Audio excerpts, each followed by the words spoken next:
Excel find function.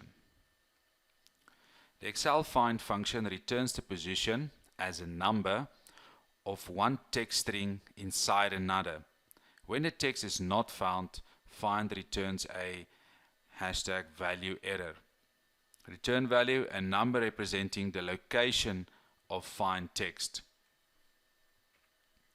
Syntax equals find, then find text, what are you looking for, comma, within what text are you searching, and then you can also have the optional value to specify a starting position. If you leave it open, the default is 1, so it will start from 1.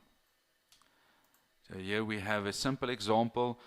Now you would ask yourself, where would you use the find function? Now in this example, I'm going to use the find function to check if an email address is valid. Now I must say, it's not as just easy to check if an email address is an actual existing email address by using a find function, but it will start eliminating problems by checking the basic stuff. Now, as from theory, we know an email address consists of 3 parts. You have the username, and then you have the @, and then you generally have the domain name where the user exists. Now, again, to see if that domain and that user actually exists on the domain, that's a whole different story.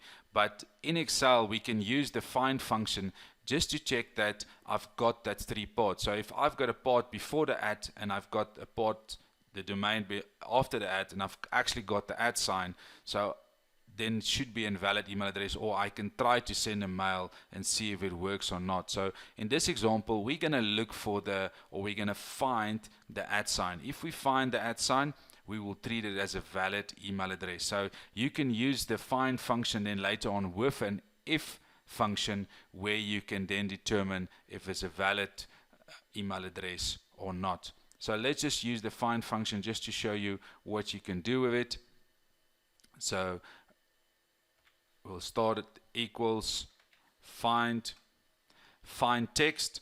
Now remember, this is text, we're working with string or text, so we use our inverted commas, the @, and close it again. So I'm going to look for the @.